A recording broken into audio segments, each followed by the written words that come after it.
Abonnez-vous à Exemple TV et n'oubliez pas de liker la vidéo et d'activer la cloche de notification. Voilà, c'est parti. Kolana bango balongola bakombo baboti bamengela kabango bakoma badiabo babolai bakomo simba machete Yesu abotolanga abongoli kombo nanga ye Sokyo yakite ndena kota zamba nalandalo yenga bakamarade nanje nanga obongoli kombo nanga ye. Donc fils to mwana ya frère Michel Bakrinda et mwana ba population ne sa ni personnellement. Bon, premièrement, esa relation ya inanza. Na yebinda kwanga ngate na yebi kombo na Yesu kisina simba na maboko eza kombo na Yesu singalo keto na ngai yanga kombo na Yesu sekabarema na ngai eza kombo na Yesu. Ya relation ya nzambe biso na pays otozali na RDC bamsu ba inventara likambo ba mission royale solo musu sera inventé likambo na RDC ateli yango sérieux et bimi pe le roi ya solo panzani.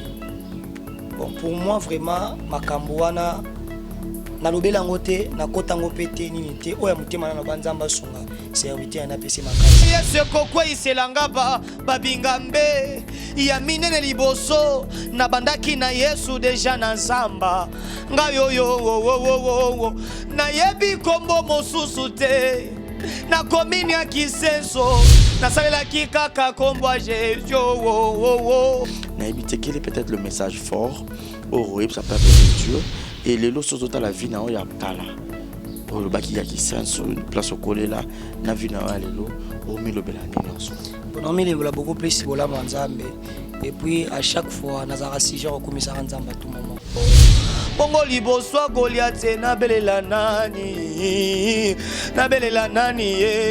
na banana kombo yo bandana zamba ngayo yo na yebinda kwanga ngate na yebi kombo na Yesu majina simba na maboko eza kombo na Yesu singalo keto na ngai eza kombo na Yesu sekababutu na ngai yanga kombo na Yesu singalo keto na ngai eza kombo na Yesu sekalo sambo na ngai yanga kombo na Yesu singalo keto na ngai eza kombo na Yesu sekaba pawa na ngai yanga kombo na Yesu soki mayele sukinga nalukaka kombo na Yesu nalukaka kombo na Yesu nalukaka kombo na Yesu nalukaka kombo na Yesu nalukaka kombo na Yesu ngai na mesana nango. Exemple TV Kitoko, rien à dire. Abonnez-vous massivement sur Exemple TV. Batou bolinga nada encore comme il y a ça périque boy. Faut vous s'abonner. Vous s'abonner na Exemple TV. Ça Exemple TV.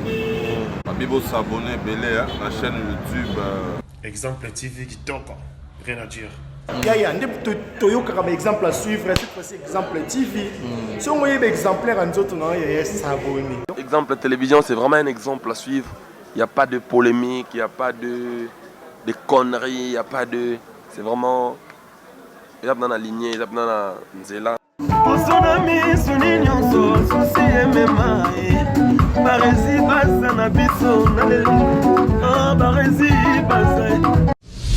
Exemple TV Kitoko, rien à dire.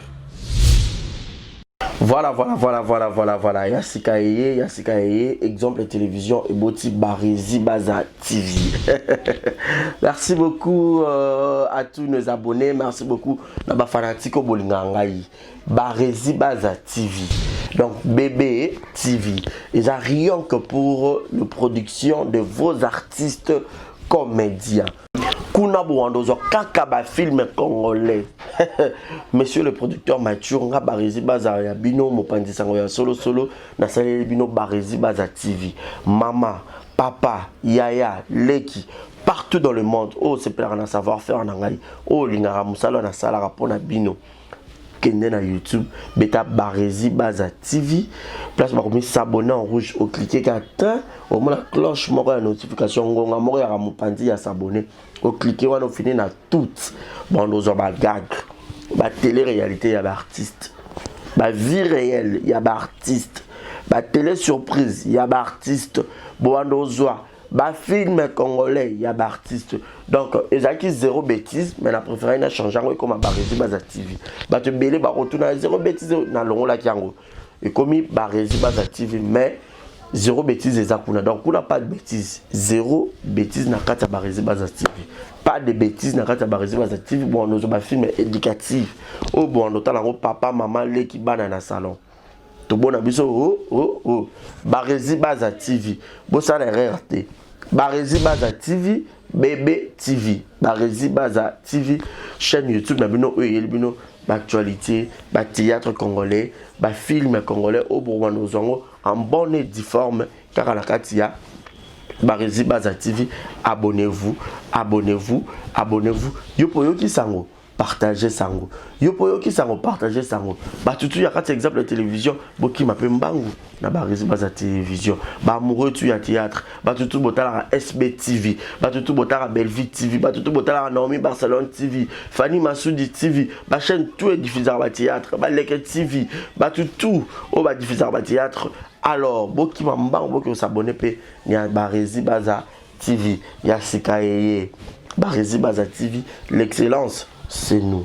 Le savoir, c'est nous. Le bon travail, c'est nous. La qualité, c'est nous. Barési Baza TV, vous ne serez jamais dessus. C'est parti. Abonnez-vous. Je vous aime. Je vous aime. Abonnez-vous sur Barési Baza TV. Bye bye. Bienvenue à tous et à toutes, mesdames et messieurs. Bonjour, bonsoir, fidèles amis. Internaute, grande ma joie de vous présenter cette émission. Je suis Barési Baza, monsieur le journaliste, Exemple Télévision, votre chaîne d'actualité, votre chaîne de l'excellence. Alors, grande ma joie toujours de vous présenter cette émission. Merci à Adji qui est derrière la caméra, la prise de vue. On ne pourra pas dire aussi un grand merci à tous les internautes, tous nos abonnés qui nous suivent de partout. Merci beaucoup pour votre fidélité, pour votre attention manifestée à cette grande chaîne. Et grand merci à toi, Yannick Oshamba, Bossamboka, le seul patron qui a un très bon cœur. Motema Clarisse Gang, un moment social depuis Londres. Il ne pourra pas penser aussi à Gilles Monamputu et Gueto Kamazi depuis Montréal. Et grand merci à Malik Arafat Malik, Jérézine à la merveille, moi, Mami, Monica Makambofi des disques, Bébé Seignol, Maman Nakenaya et puis Primaël, sans oublier mon vieux Willy Claude Djama, prêtre Nakatia, Londres. Aujourd'hui, j'ai le grand plaisir de lui avoir sur ce beau plateau. Vous savez que cette émission à caractère culturel, j'ai cette habitude de recevoir les invités dans le monde culturel. Donc, cette émission socio-culturelle, nous recevons le musicien, le chanteur, le comédien, donc tout ce qui englobe la culture en général. Chez nous, c'est la porte est grandement ouverte pour tous les artistes. Aujourd'hui, toké na ngambo gospel, toké na ngambo il y a musique chrétienne, il y a RDC, DRC, notre pays. Je savais que ce jeune talentueux, au nom de Jonathan Yanfou, avec lui, nous allons essayer de passer ces bons moments ensemble. Je sais que il y a certaines personnes qui monsieur peut-être peut découvrir un exemple de télévision. Alors, parce que moi, j'étais surpris. Internet, YouTube, j'ai vu un jeune qui chantait. Moi, je me suis dit, bon, voilà. On aime ça, avoir un jeune ça va moi bien. Et les autres, pour que tout soit sur la carrière, d'où il est sorti, puis pour chemin où ils ont facile pour nous battre belé bon trop solango Adji ce qu'on a d'accord nanga font la plus pour dire déjà bonjour et bienvenue à mon invité qui est Jonathan. Bonjour et bienvenue. Bonjour papa. Bonne santé. Santé bien en Nzambe par la grâce de Dieu. Voilà. Un mot gentil na batutu au borzol bakuya ko tala émission au balingara yo na ba ope ba ebio té moi représentation yo ça bon. Vraiment j'ai béni Dieu pour cette opportunité. Moi c'est le frère Jonathan Yaf. Et la PC merci mingi pembote na bande nyonso bazolanda biso. Et que par la grâce de Dieu, nous sommes bien en Nzambe na moment to lekisa. Merci beaucoup frère Jonathan. Frère Jonathan, Net nga personnellement na lali na lamuki na moni yo. Na ebaki yo te. Moi li solo na ya mamuki yo utu apo bimelo api dikumba moko oye biso na musique chrétienne. Bon, les frères Jonathan bimeli nangolo nzambe, esika nzambe azui abimisi frère Jonathan naza mwana kisensu na botami na kisensu na kolimi na kisensu na bandi carrière na kisensu et nzambe ayesala nga grâce na yo leka na makolo ya papa Amos Mbayo na matete et par la grâce de Dieu na ba concert na bandaki moi ko sa ba concert na partir église nde nzambe akomo sala grâce à partir ya ba concert wana et puis batebele ba découvrir grâce au nzambe tsekat na ngai. Donc c'est un peu ça. Donc c'est un peu ça, plus au bandi na kisensu ndo tsoloba. Et la musique pour toi, c'est une passion. Bandaki on a âge à moukier, c'était comment en fait musique? La musique c'est toute une vie. Musique na bandia on a âge à 7 ans. Alors na lobara chaque fois musique eza vie nanga parce que naza un héritage musuté à part musique. Musique nzamba zwinga na âge à 7 ans a mibisinga na miso abatu. Na ba veya ba les 31 na zoyemba et na yeba ki même pas ko koloba moi bien. Mais au fur et à mesure na okola la musique pena et sali lelo pona koma boy. Musique est lati singa, musique est vandi singa ba place mosus. Musique est koli singa. Donc beaucoup plus musique inde vie nanga mobimba. Musique est passion nanga. Musique est passion na okoloba ke okutana na pasteur Amos Mbayo. Ezaki déjà église na yo de fréquentation to obando sambela kuna to ezaki peut-être na quelle occasion où esalaki que peut-être pasteur Amos a boire kapena lisu sur yo penza makasi et lolo peut-être ba que oza produit na yeto fruit na. Bon, j'étais à l'église la source du Sali. Na umele kuna pe moi trop. Voilà vraiment église na ngai ba bazwa nga pena en charge na mambo moi mingi. Ba pasteur Jimon na pesi bango mbote sika bazali pasteur Jean-Claude Kalumbu na pasteur Jean Bosco Kalumbu ainsi que maman Lydie, maman Sandra Mboui. Et après tozali na matanga mon africain et pendant que noyema na matanga le pasteur Amos Mbayo azaki wana na staff na mobimba po ezali matanga muto akufaki na église. Et lorsque na bandai ko prester nde ba sepela ina ngai na komaki yo kende kuna kozwa ba formula fermement pe kuna. Alors destiné nzambe loko nzamba sepela ki naza na héritage et na passer vraiment carrière na ngawana nde na yaki na makolo ya pasteur Amos Mbayo. Do yaki na makolo ya pasteur Amos Mbayo. Mais jusque là biso plus tozomona yo entouré na ba pasteur Michel Bakenda, frère Michel Bakenda na ebité rencontre na yo na ba frère Michel Bakenda. Et zaki comment pour que ba yeba yo et puis bon ndo sala ba dio wana to mona o ba vidéo a jazo. Bon le frère Michel Bakenda c'est un père pour moi. Papa Michel depuis Kalakutu, le Kala va même abima.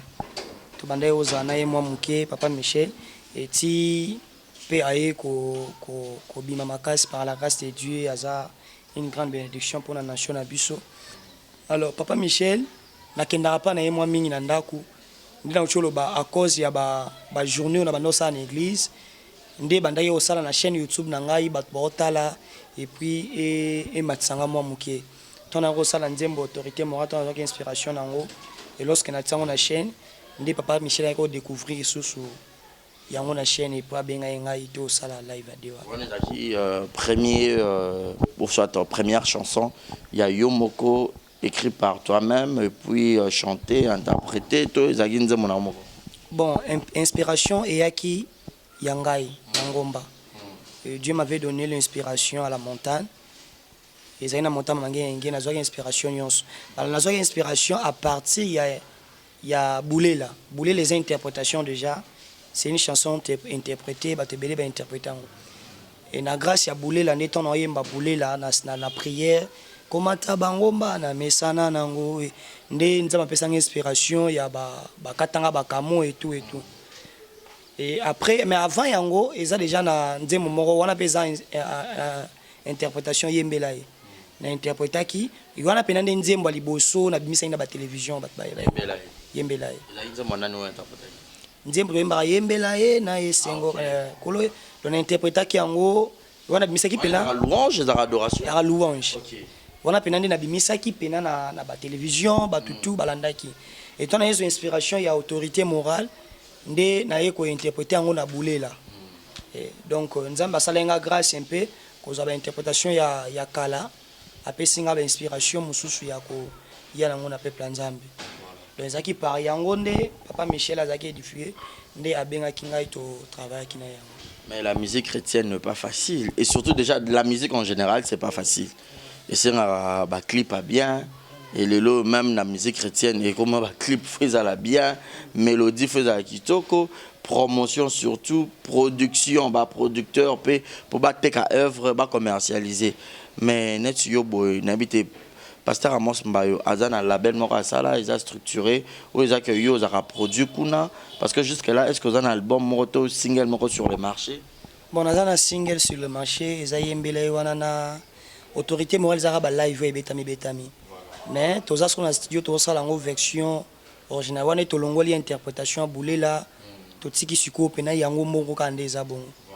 Ouais, tout dans le studio, tous les en mais album Ezali, déjà na marché album peut être un titre phare ya autorité morale ton album il y a 8 titres et na kati ya wana toza na featuring na mama Lombongo pesi mbote sika zali mentor na ngai et puis to boni na nzambe asa biso grâce to sala sous featuring na batu mususu na album mais Pasteur Amos Mbayo azana label moroté azapene lo moroté donc na yakinde na église na zo evre na église et nzambe osala nga grâce à partir ya musala ona osala. C'est un peu ça, clin d'œil spécial à tous les internautes, Bateau Borota là. Vous qui venez de nous prendre en cours, je vous signale que lui c'est le frère Jonathan Yanfou. Avec lui nous allons dérouler cette émission. Je pense à toi, Jonathan Gana, obésité financière en direct de Canada. Clin d'œil spécial à toi depuis Montréal. Non, hier, Montréal, Canada, kaka. Voilà, clin d'œil spécial à toi. Ambrose Tête Diasunda, leader Ya Liège. Frère Jonathan Yanfou, la musique n'est pas facile, comme je venais de le dire. Yomoro bagarde founi no micha déjà, parce que succès peut y a kato élévation et y a la mambe belé. Le lozana frère Michel Bakenda, tu as eu succès d'élévation, bah marambonio se comméra qui wana et tout, bah vidéo, bah marambonio se bimaki. De yomoro rosota la suko, élévation reyaka, succès reyaka, parce que tu chantes bien. Il y a des gens qui t'aiment. Lobby.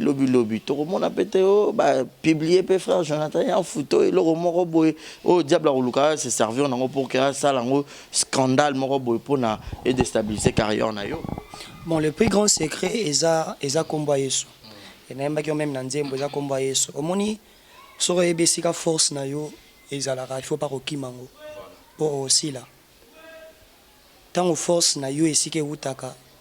Nzamba pesio sol ko kima aussi là donc muto reconnaîtra esika na wuti esika na kendaka yango sala nga pona koma bo kima esika wana te donc à tout moment na yebi nga polelo batu na bima na miso batu boye ezaka nzambe à tout moment na présence nzambe muto sala pas découvrir nga na miso batu et non comprendre que à part nzambe libanda batu bo inangai libanda batu ba dégoûter ngai.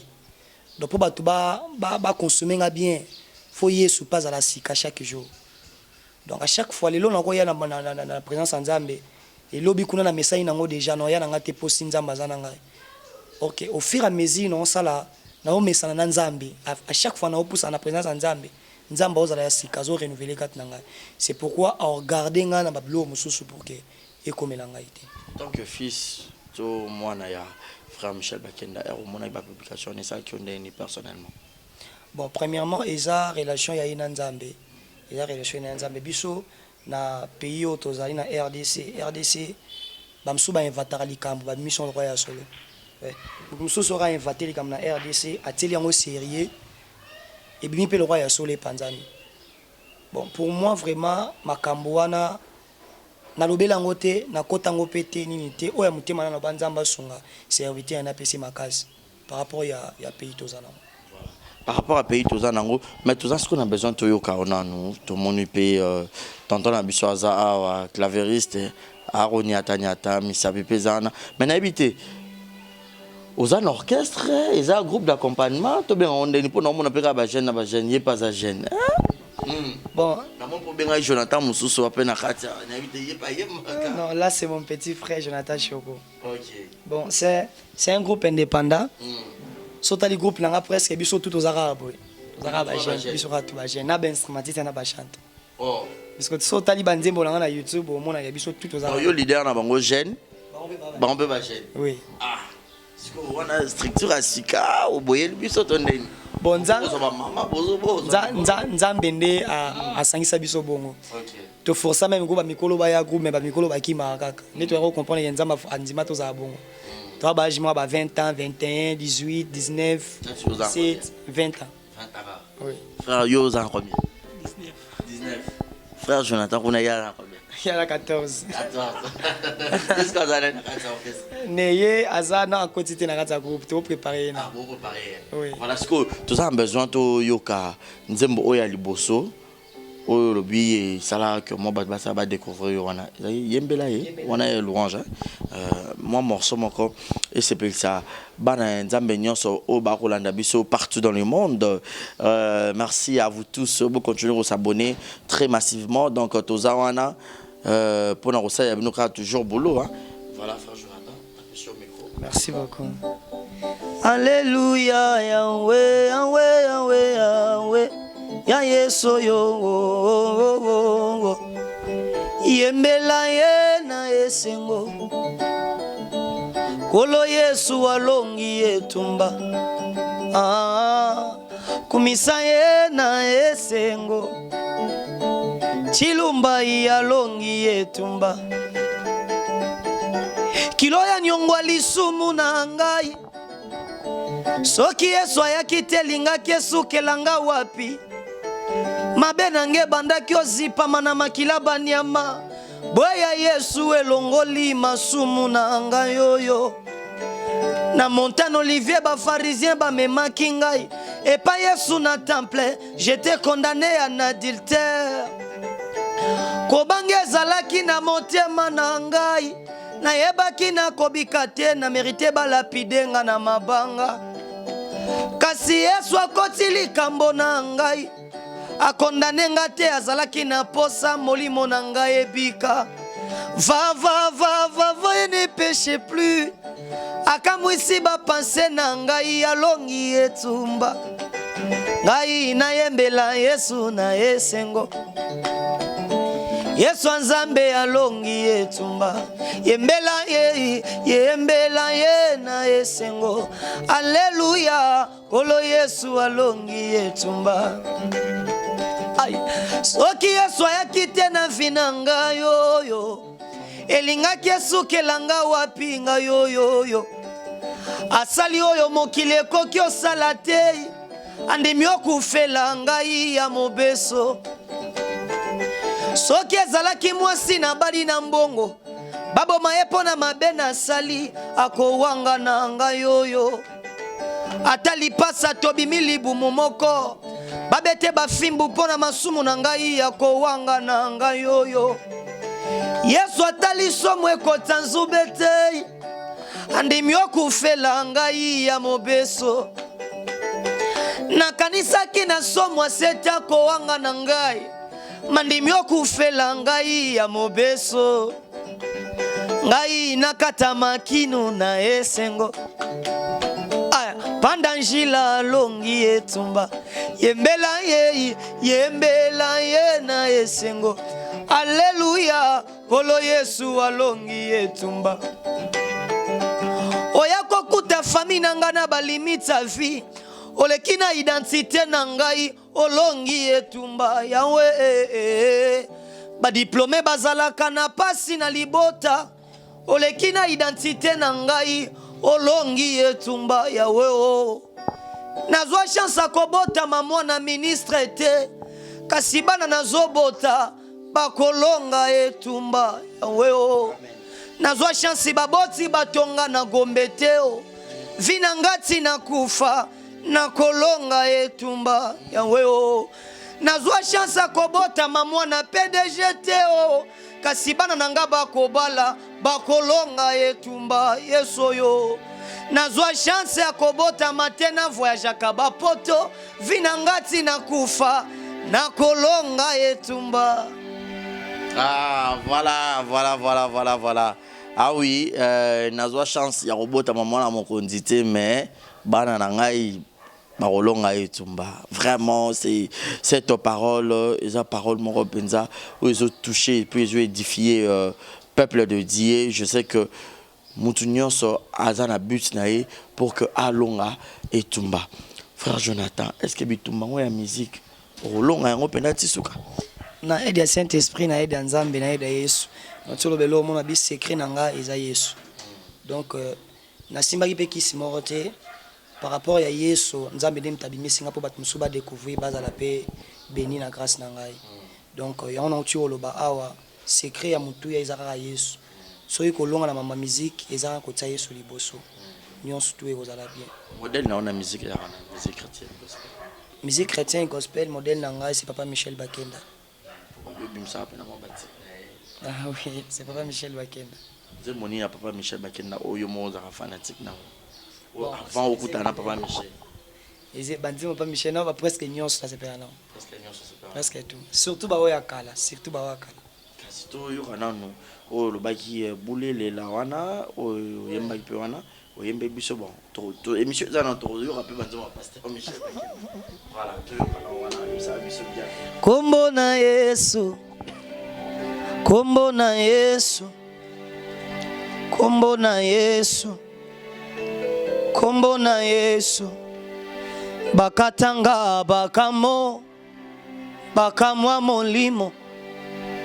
Bokoko bapesa ngai. Eza kombo na Yesu. Navandaki na ngai. Naebaki Yesu te o. Haluki nga yo. Abengi nga mosali. Makambo ya mabe. Ekoma le passé. Abongoli kombo na ngai. Nakomi mosali. Kisi mosusu te na simba na maboko. Eza kombo na Yesu. Yawe o. Olongola bobangi kati na ngai. Okomisanga molongi. Liboso bitumba nyonso. Na tuta katolo bakatanga bakamo. Bakamo kombo na Yesu. Kombo na Yesu bakamo na ngai yo. Singa loketo na ngai yo. Eza kombo na Yesu. Singa loketo na ngai yo. Mosumu kina babwate de nuit. Nazanga kitina na miso abato Yesu aye. Abongoli kombo na ngai. Na bandaki okisa soni na famille na identité na zalaki. Kosimba machete na quartier yo. Yesu abongoli kombo na ngai. Ngayo bayeba kinga moto mabe. Kasatalinga na liswa mawalikolo nzete. Abongoli kombo na ngai. Sûrement balinga ki balapidenga na mabanga Yesu atali bambeba te. Ayambinga lokola mwana. Abongoli kombo na ngai. Ngayo bayeba kinga moto asanse te. Ayo pesa sanse na miso bato. Abongoli kombo na ngai. Baninga tokola na bango balongola bakombo baboti bamengela kabango bakoma badiabo babolai bakomo simba machete Yesu abotolanga abongoli kombo na ngai. Soki oyakite nde nakota zamba nalandalo yenga bakamarade nanje nanga obongoli kombo na ngai. Na mitu na kagaso pesa ngai esala makapamba pamba te na batuaje na ngaka sosali yango tuna ngai obongoli kombo na ngai. Ai na yebinda kwanga ngate na yebi kombo na Yesu kisi na simba na maboko eza kombo na Yesu singa loketo na ngai yanga kombo na Yesu sekabarema na ngai eza kombo na Yesu. Soki makasi esilinga nalukaka kombo na ye. Yesu yo autorité morale, eza kombo na Yesu. Nabeleli yo lisolwa kobeta na bato bazobundisa ngai. Isola kobeta na mwasi na kobala Yesu. Batielinga bakoni na lobi bosopela ngoma yi pona yebi nazana singa loketo na ngai. Yahweh liboswa Goliate nazobange ngambe na yete pona yebi nazana majina simbi na maboko. Eza kombwa Yesu, kombwa Yesu ekokwe iselanga babingambe ya minene liboso na bandaki na Yesu deja na zamba. Nga yo na yebi kombo mosusu te na komini ya kisenso na salela kikaka kombwa Jesu. Bongo liboso Goliate na belela nani, na belela nani ye, na banana kombo yo bandana zamba. Nga yo na yebinda kwanga ngate, na yebi kombo na Yesu. Majina simba na maboko, eza kombo na Yesu. Singa loketo na ngai, eza kombo na Yesu. Seka babutu na ngai, yanga kombo na Yesu. Singa loketo na ngai, eza kombo na Yesu. Seka losambo na ngai, yanga kombo na Yesu. Singa loketo na ngai, eza kombo na Yesu. Seka bapawa na ngai, yanga kombo na Yesu. Soki mayele sukinga nalukaka kombo na Yesu. Nalukaka kombo na Yesu. Nalukaka kombo na Yesu. Nalukaka kombo na Yesu. Nalukaka kombo na Yesu. Ngai na mesana nangowe, ngai na mesana nangowe, ngai na mesana nangowe, ngai na meria palega uzita, ngai na mesana nangowe, ngai na mesana nangowe. Kombo na Yesu, autorité morale na ngai, ezwaka décision suka na vi na ngai. Ebakate nini ekosala soki bato bazobeta maboko na tango asoni. Ebakate o koyokisanga soni komboyo ata mokili ezulinga décision. Autorité morale na nga soki alobi te nalengaka te o, napanikaka te o. Soki alobi mati ekokoma ya ngambo na ngai, gardien ya vi na ngai, atikaka te soni ekotaka nga kango na maboko na ye. Kombo yo, kombo yo, kombo na Yesu. Bravo zega praido himaraba uzita lagabra. Yanga kombo na Yesu. Nazobenga yo, nazobenga yo, shabrava ude. Nazobenga yo, nazobenga yo. Singa loketo na ngai, eza yo Nzambe na lola ye. Singa loketo na ngai, eza yo Nzamba babutu na ngai oyo. Nayebi kombo mosusu te, nayebi kombo na Yesu we. Seka losambo na ngai yo. Amina mino ya requin, amina yo. Amina nzala yanko iye, amina yo. Amina soswa moba. Yesu posa koyembo ekosila te. Tokobosa na tozana émission, tokoyembo tisuka. Tokobosa na tozana émission. Soki nazoyemba yo, makanisi nanga nyonso ekomaka kokanisa mokona komona yo Yesu. Kufaka soni te. Bra uzatali apale. Mobali alibala toyoka na boye te o. Nayebi mwana nelaka akufaka soni te. Brauza talagabo. Voilà. Vraiment, donc, Comprenez comme ça la dimension de chanter, d'arriver à la présence de Dieu. Et je corrobore ça sa frère Jonathan que tous en émission. Donc, nous avons élevé côté la jeune artiste boy. C'est une fierté. Mais frère Jonathan, tu as à moi, Sima. Au Bana déjà bakala, ba concours pour la musique, pour les cas mamoka na biso. Pourquoi peut-être pour que dans le concours moi boité pour que obima rapidement, to que naka me banda ko simbati, ndenza maluka ka bimisa na ndenge mususu. Na chole belo mo na nzembo na bi, secret ya losambo na ngeza kombo Yesu. Maman lo aloba lo mo mettre fois alobaka. Il aurait dépassé la prière ezate. Oui. Sozo luka nzambe batu ba luka. Soza tourna présence nzambe nzambe exposé pa batu. Donc koyeba na ngai eza nzambe. Na luka ba concours moko te tonini te. Ngai nzambe ebisanga na français te na vie. L'onion na osala dépend na nzambe. Na imaginer répéter que lelo batu ba yebanga boy.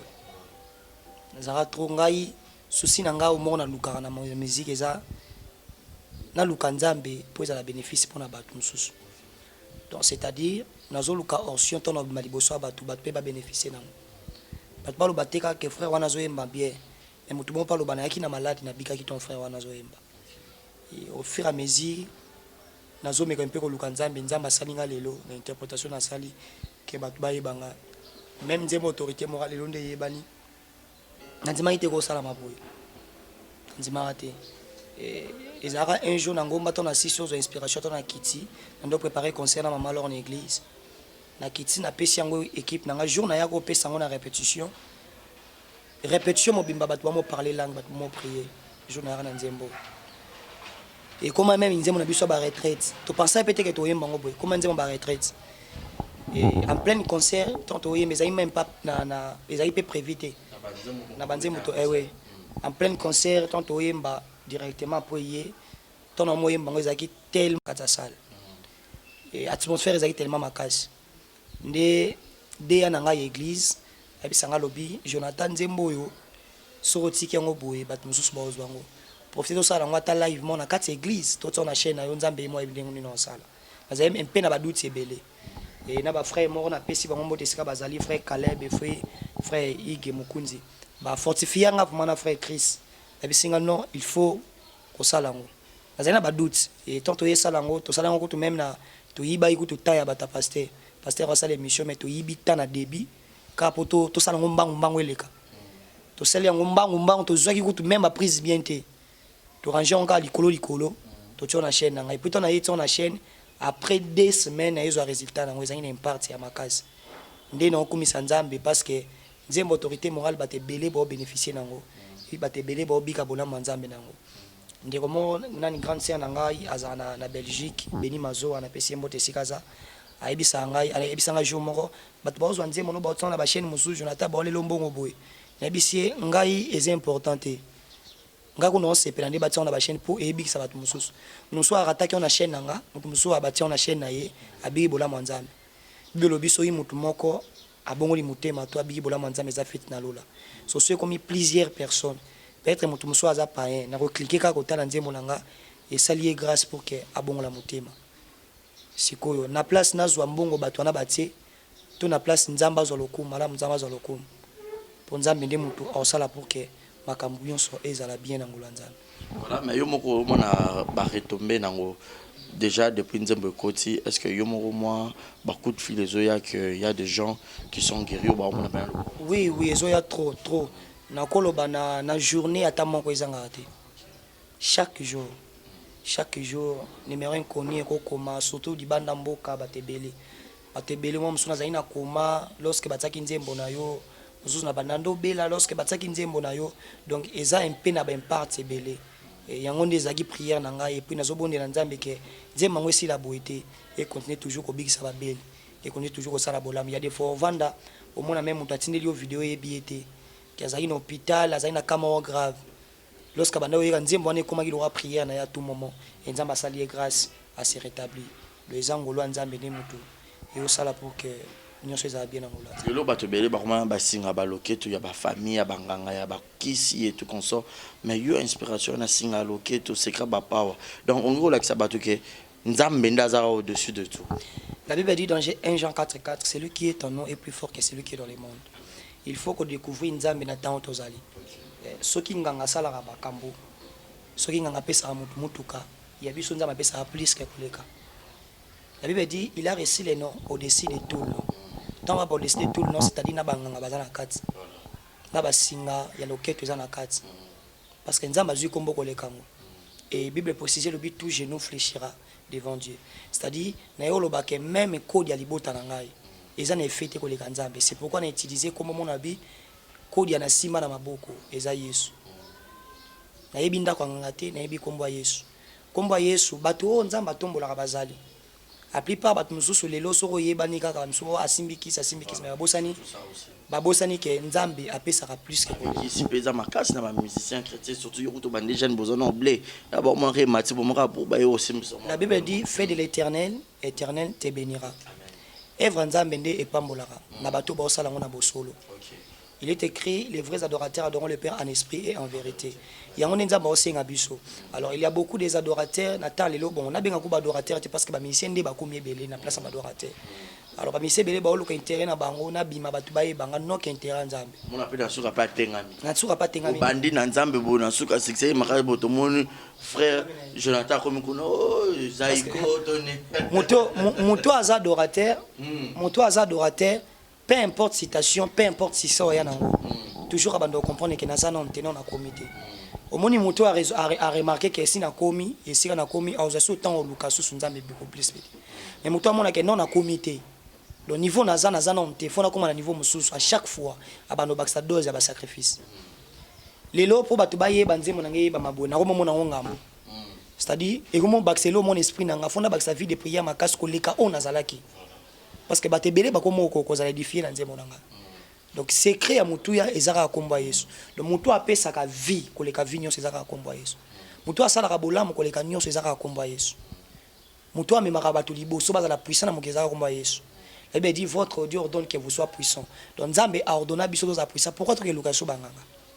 Pourquoi to ke lukaso to kota na to simbelo ko moko boye pour que to sala circe OK Yesu aya amalsa ba panote pour bato ba remarquer aza Yesu. Et pour venir même jour à Botama ba étoile bimi likolo même na mokonzi ya mboka atindi bato ba ketala nani o abotami mais ko botama Yesu ba pibisa ba pibia ba fiche Yesu abotama jour intel mais jour abotami pesi panique na monde entier c'est-à-dire abi vous ferez plus que moi donc le roi yaza ina succès biso to roza succès plus que yi Yesu ayina ba mboka belé ba lobeli Yesu Yesu aye partout les katiki bilembo pourquoi pas nous to salango et pourtant kazo bika kat na biso belobi nzoto na biso eza temple ya Saint-Esprit azo vanda kat na biso. Donc kombo mususu te oza plus que koleka kombo Yesu.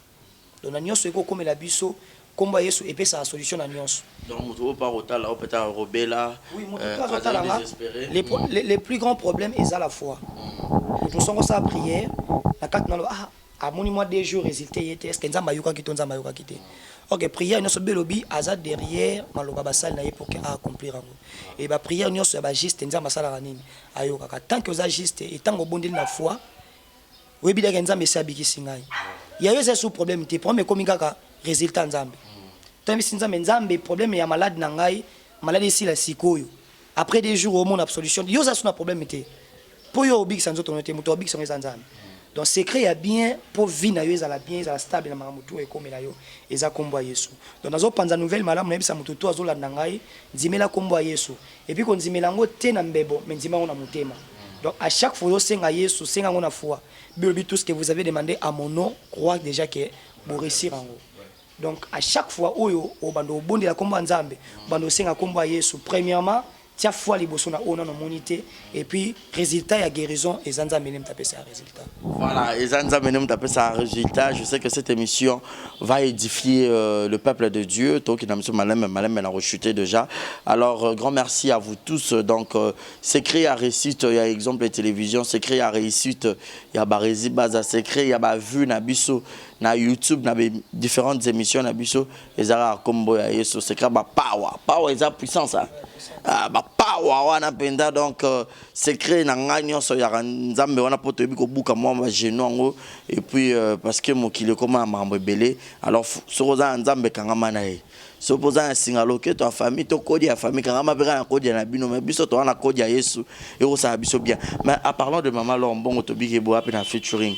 Moi, au cours de voler, biso ta moi, to zelaka un album. Album peut comment on a Album autorité morale. Autorité morale. Voilà. Ouais. Pourquoi autorité morale? Pour nous amener autorité morale à Mamuto. Autorité morale les Nzambe. Mokili kozwa décision pour na yo mais so Nzamba lobi esili.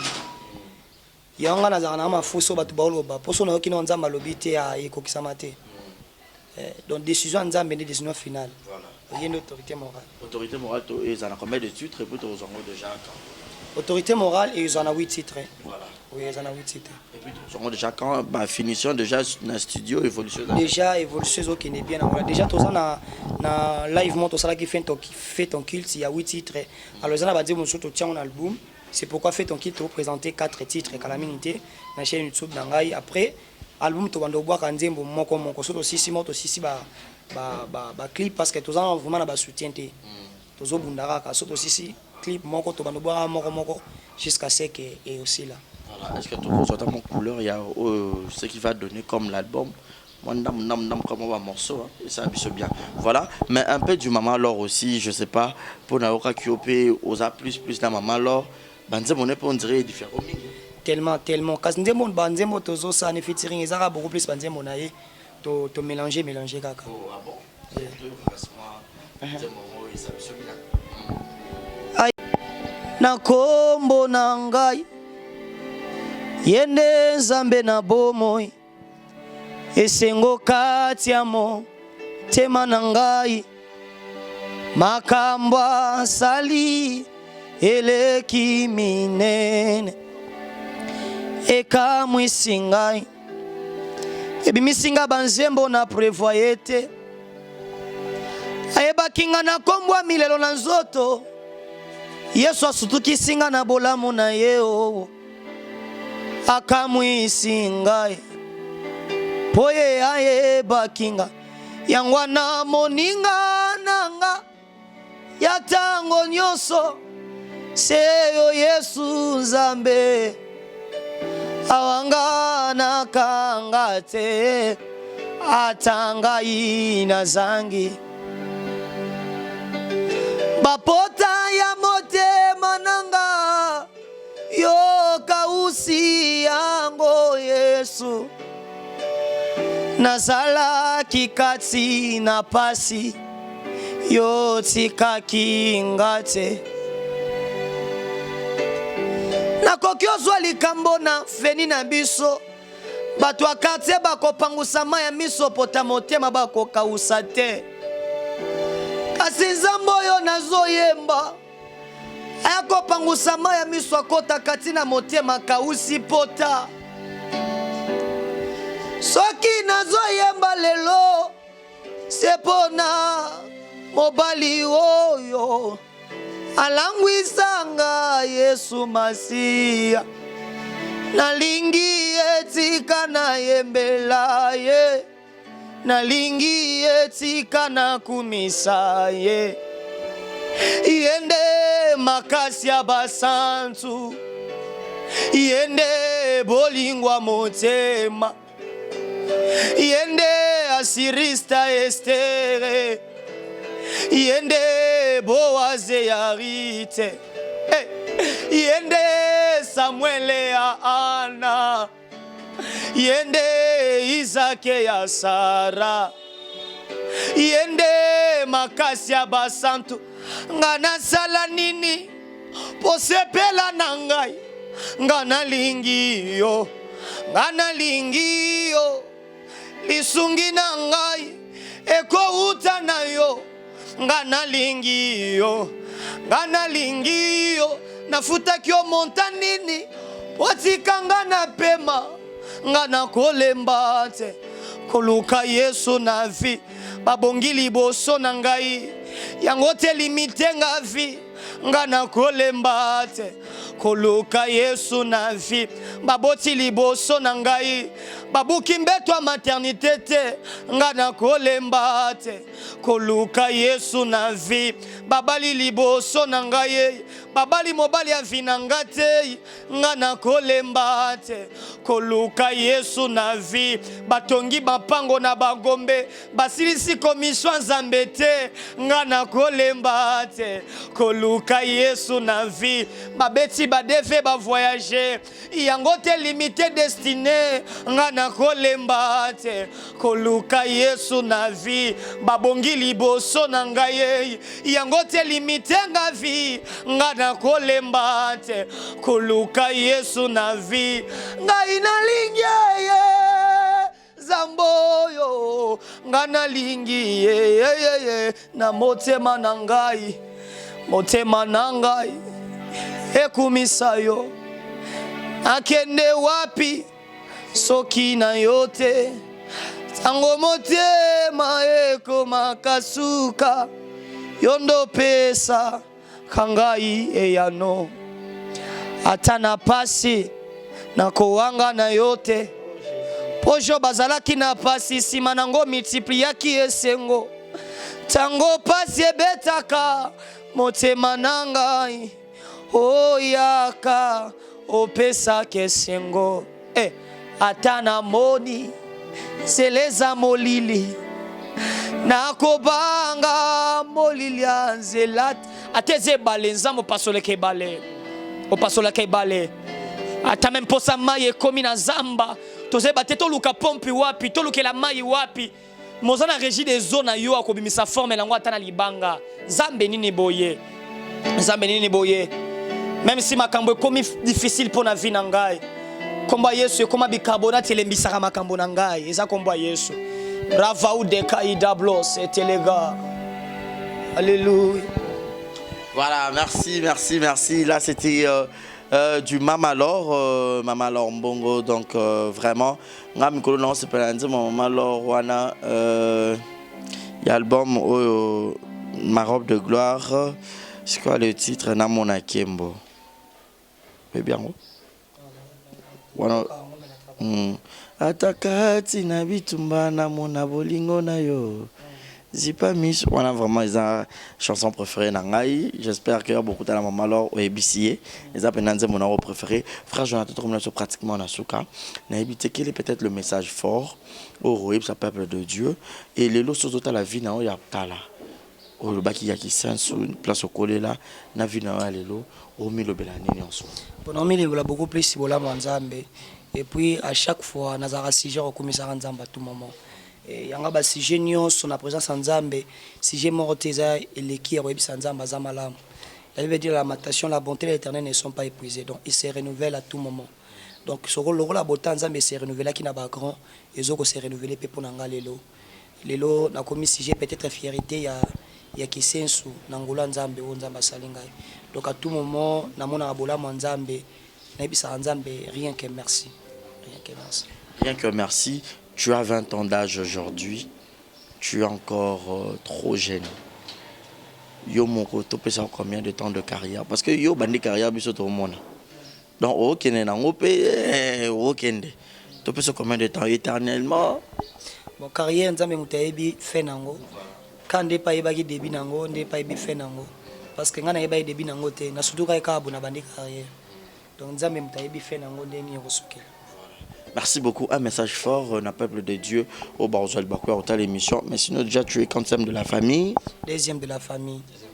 Famille Kiouf, donc le nom de la famille c'est Kiouf. Donc je m'appelle Jonathan Yaf Kiouf. Famille Kiouf Nazar, deuxième de la famille. Nakata famille. Famille. Famille composée de combien de enfants? 5 pour 5. Ouais.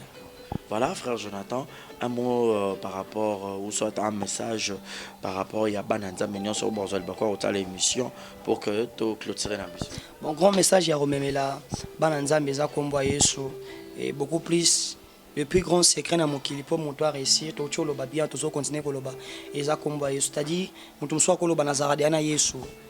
comment azo rappeler nga lisusu azo rappeler pour que on continue à expérimenter na combat espérer que na combat Yesu parce que combat Yesu à tout moment ce qu'on présenter une solution aux en réponse c'était ya malamu donc message non mais na bande ko nyonso eza combat Yesu nde eza solution ya makambo ezo déranger yo eza kombo Yesu nde eza solution ya problème oyo ezola liso pongite eza kombo Yesu nde e memelo kimia na santé pe na makambo nyonso yango eza le plus grand message ya kopesa bande ko nyonso oyo balandi ngai mokolo lelo so bat bani balanda yo moko inbox ba luka ba ko ta en contact na yo bosandeni contact na ngai numéro eza plus 243 81 38 95 861 81 38 95 861. Et vous avez une chaîne YouTube na yo? Oui, chaîne YouTube ezali Adorateur Jonathan Yaf, Instagram Adorateur Jonathan Yaf, Facebook aussi Adorateur Jonathan Yaf. Voilà, merci beaucoup frère Jonathan, on a déjà annoncé et bah dédicace c'est ça? Ouais, dédicace Eko Zangate, un grand merci na famille Choco, na maman Micheline Choco ainsi que papa Antoine Choco et tous les enfants, la sœur Rite Choco, Myriam Choco, Jonathan Choco et Jenny Choco et tout le monde.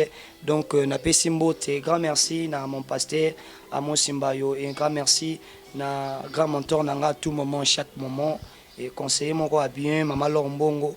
Un grand merci à papa Michel Bakenda pour na soutien à prière, na soutien à Marabonyonso. Un grand merci à papa Fiston Boui, papa Kadi. Un grand merci à tout le monde des groupes, surtout groupe Adoron le Père, les groupes que Nzamba Tienga, ange du groupe ou non, Kamba groupe Adoron le Père.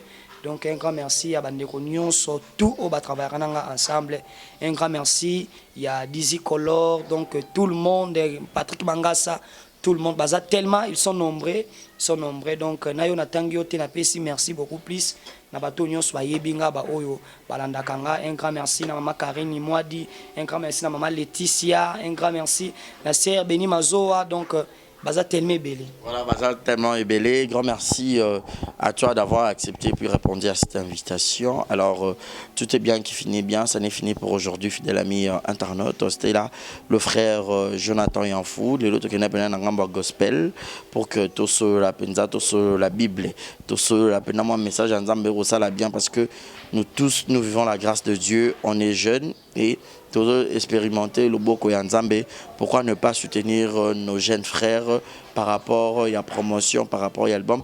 Mais déjà, album to Zelango, année prochaine, to Anoka Robima déjà. Année prochaine, peut-être année Oyo, titre moi, peut-être année Oyo, aussi ça les autorité morale, n'a pas clip là, on m'a mais année prochaine, vraiment des tous. Tes producteurs Azate. Effort personnel. Effort personnel, car n'a pas soutien aussi, n'a pas lisungi, n'a pas partenaire. Que les bien et nazo préparé des concerts en mois de novembre, le 29 novembre na maman Lombo on a frère Fabrice Mouladia kako senga ba soutien pour que réussite za na concert. Ce producteur Morata Lito Mutumo a touché à un besoin pour produire album a ben kana numéro PC. Kana numéro na PC. Ça compliqué on a PC on les numéro populaire, numéro privé vraiment na PC à moi troté. Sur a bengiona en contact oui. Merci beaucoup. Donc, place à Boye, à Robois, Kande Penza, Mbongo Toko contribuer à l'œuvre de l'Éternel et Kobo Tambomanango toujours à Kitoko. Alors, frère Jonathan, on a eu un mécène, il y a musique, aux producteurs, aux a besoin de produire, aux ça très bien parce que mon toit qu'on renouvelé, souffle de vie, on a et Zalranzambeye Soumassia. Alors, merci à toi, Adji, d'avoir réalisé cette émission. Merci à toutes les personnes d'avoir suivi cette émission, tous nos abonnés. Si vous avez aimé cette émission, partagez-la massivement, abonnez-vous très massivement et likez surtout vos commentaires. J'aime, peut-être en direct, j'aime, vraiment plus besoin. Alors je vous rappelle encore, c'était le frère Jonathan Yanfou, un jeune artiste gospel chrétien. Il prépare déjà son album, alors Autorité morale, qui arrive très bientôt. Continuez de lui soutenir. Il y a s'abonner à la chaîne Adorateur Jonathan Yanfou. Bon, je vais Babylon sur l'exclusivité. Nous étions là avec notre équipe pour enregistrer cette très belle émission. Notre numéro est affiché au bas de vos écrans. Pour les remarques et les suggestions, appelez-nous. Pour la publicité aussi de vos produits, faire la promotion de toutes chose ou soit toute marque, contactez-nous, nous sommes là. Bienvenue Torian Babino.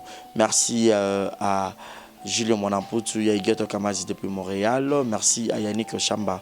Bossamboka, c'est pas parce que tu as l'argent, mais tu as un bon cœur. Aïssa Martins, l'argent t'appelle madame. Clin d'œil spécial à toi. Shekina Vumbi, qui te répétaille, qui te répète $. Pourquoi pas penser aussi à celle qu'on appelle Sephora Ndombe, Jérizing à la merveille, au moins mamie, bébé Exaucé Mouyemba, Nisha Mandiangou, Nisha Cœur. Clin d'œil spécial à toi. Je vous aime donc énormément. Continuez de nous soutenir en vous abonnant et en suivant toujours les émissions sans ignorer les publicités. Frère Jonathan, tout ce que le micro est retiré dans l'émission, donc voilà, tout ce que le micro. Merci beaucoup. Nazana Nzembo, Nazana Nzembo, Zambalole. Zambalole, identité ya bato mosusu bayebani te na mokili na pla ya nzambo yebi bango Yesu ozwaka bato batala TV pa ba voisin bakomi directeur général à Eternise tala etombwa melo ya nzambe basi bayekoli pri ya parfum te bavandi na kisenso obalisi bango bakonzi tala etombwa melo ya nzambe nazana nzembo ngayo nazana nzembo ba épisode ya série ya novela sekutu esilaka kasi bolamu ya Yesu ezosila te na vi na ngai bandaki épisode 1 bandaki nanu nayebanaki to na moto abula mbemba kisenso obandi komata ba épisode mosusu bolamu na yo komoko bawa Yesu alole nazana nzembo yanga yo nazana nzembo nayembi zambalole nayebi yo malamu zambalole oui, matisanga nivo, ngana mata nivo, matisanga nivo,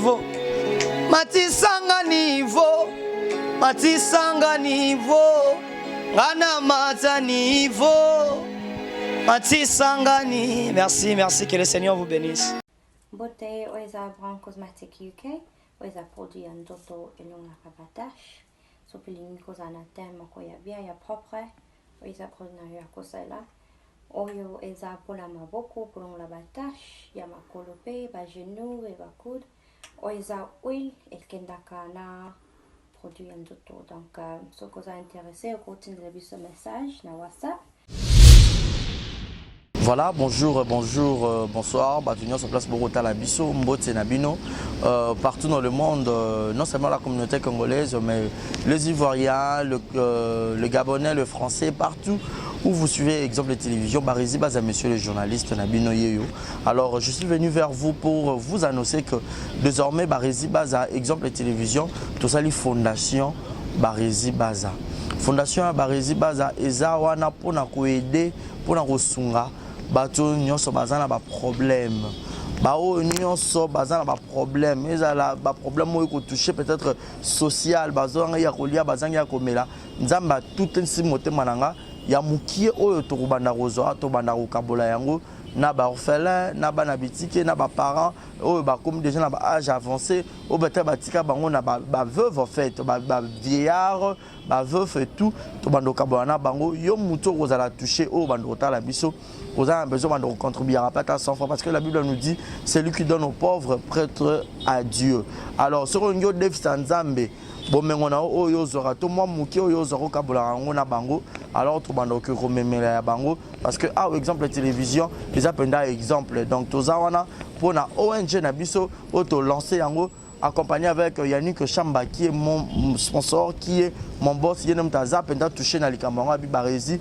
Pourquoi pas 100 francs on a pris dans Zorato Kabola, on a banabiti qui est orphelin, to bando kita to bando ça la descente.